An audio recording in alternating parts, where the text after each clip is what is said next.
Assalamualaikum warahmatullahi wabarakatuh. Halo semuanya, perkenalkan nama saya Jasmina Zahra Khairunisa dengan nomor NPM 202238845 dari kelas 1 EB 13. Jadi, di sini saya akan menjelaskan tentang implementasi Undang-Undang Dasar 1945 dalam kehidupan sehari-hari. Sebelum masuk ke topik yang akan kita bahas, sebenarnya apa sih Undang-Undang Dasar 1945 itu? Jadi, Undang-Undang Dasar 1945 adalah konstitusi tertulis dan sumber hukum tertinggi di Negara Kesatuan Republik Indonesia yang masih berlaku hingga saat ini. Undang-Undang Dasar 1945 terdiri dari dua bagian, yaitu pembuka yang terdiri dari 4 alinea dan batang tubuh yang terdiri dari 21 bab, 73 pasal, 170 ayat, 3 pasal aturan peralihan, dan 2 pasal aturan tambahan. Lalu, bagaimana ya sejarah perumusan Undang-Undang Dasar 1945? Jadi, sejarah perumusan Undang-Undang Dasar 1945 ditandai dengan terbentuknya Badan Penyelidik Usaha-Usaha Persiapan Kemerdekaan Indonesia atau BPUPKI pada tanggal 1 Maret 1945. Undang-Undang Dasar 1945 disusun oleh para petinggi negara melalui sidang BPUPKI. Lalu, pada sidang kedua BPUPKI, dibentuk 3 panitia kerja, yaitu yang pertama adalah Panitia Perancangan Undang-Undang Dasar yang diketuai oleh Insinyur Soekarno, yang kedua, Panitia Ekonomi dan Keuangan yang diketuai oleh Dr. Andes Muhammad Hatta, dan yang ketiga adalah Panitia Pembelaan Tanah Air yang diketuai oleh Abikusno Djokro Sujoso. Pada tanggal 14 Juli 1945, BPUPKI melanjutkan rapat untuk menerima laporan hasil kerja dari Insinyur Soekarno selaku Ketua Panitia Perancangan Undang-Undang Dasar yang mencakup 3 hal penting, yaitu yang pertama adalah pernyataan kemerdekaan Indonesia, yang kedua pembukaan Undang-Undang Dasar yang isinya hampir sama dengan alinea keempat Piagam Jakarta, dan yang ketiga adalah batang tubuh Undang-Undang Dasar yang terdiri dari 42 pasal. Pada tanggal 15 Juli 1945, BPUPKI membahas lanjutan rancangan batang tubuh Undang-Undang Dasar. Lalu, pada tanggal 16 Juli 1945, BPUPKI menyetujui Undang-Undang Dasar Negara. Nah, jadi yang tadi kita bahas itu kan sejarah perumusan Undang-Undang Dasar. Lalu, bagaimana sejarah pengesahan Undang-Undang Dasar? Diawali dengan terbentuknya Panitia Persiapan Kemerdekaan Indonesia atau PPKI yang bertepatan setelah BPUPKI dibubarkan, yaitu pada tanggal 7 Agustus 1945. BPUPKI dibubarkan pada tanggal 7 Agustus 1945 dikarenakan telah menyelesaikan tugasnya. Jadi, yang melanjutkan tugas mereka itu adalah PPKI yang diketuai oleh Insinyur Soekarno dan wakilnya Dr. Andes Muhammad Hatta. Sidang pertama PPKI seharusnya dilaksanakan pada tanggal 16 Agustus 1945. Namun, sidang tersebut harus diundur karena Jepang menyerahkan diri kepada Sekutu pada tanggal 14 Agustus 1945. Hal itu disebabkan karena terjadinya pengeboman Hiroshima dan Nagasaki.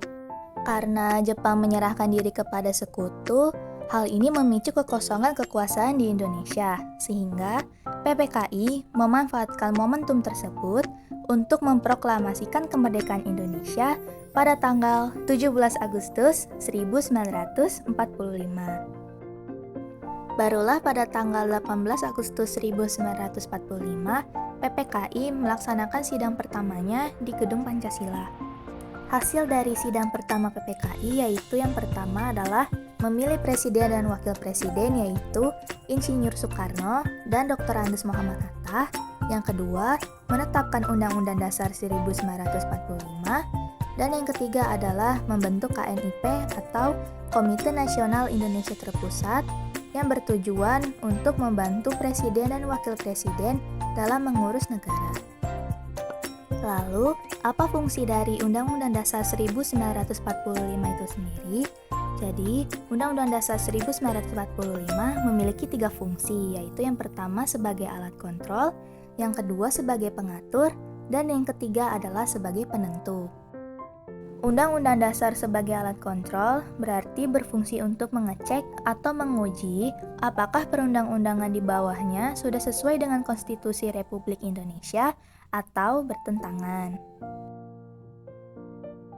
Undang-Undang Dasar sebagai pengatur berarti berfungsi untuk mengatur kekuasaan negara. Hal tersebut meliputi cara menyusun, membagi, dan melaksanakan. Semua lembaga negara, termasuk presiden, harus selaras dan sesuai dengan ketentuan dalam Undang-Undang Dasar 1945. Undang-Undang Dasar sebagai penentu berarti berperan sebagai penentu hak dan kewajiban negara, warga negara, dan pemerintah. Contoh implementasi Undang-Undang Dasar 1945 dalam kehidupan sehari-hari. Contoh implementasi alinea pertama adalah mempertahankan kedaulatan negara dengan bela negara. Lalu contoh yang kedua adalah ikut berpartisipasi dalam pemilu sebagai warga negara. Contoh implementasi alinea kedua adalah ikut memperingati Hari Kemerdekaan Indonesia pada tanggal 17 Agustus.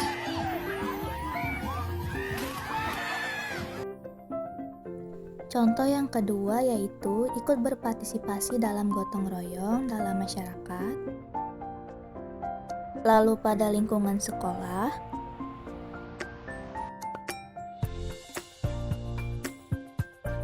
dan yang terakhir gotong royong dengan keluarga.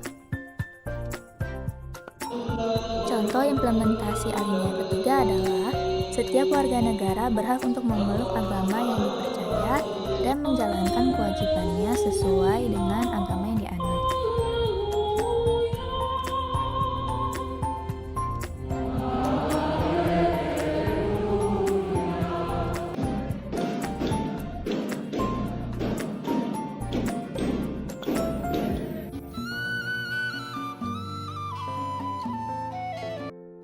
Contoh implementasi dari alinea keempat adalah belajar dengan giat supaya bisa mencerdaskan kehidupan bangsa.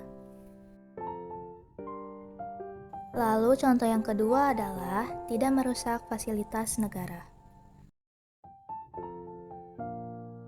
Contoh implementasi Undang-Undang Dasar 1945 yang lain adalah selalu mengikuti upacara bendera pada hari Senin.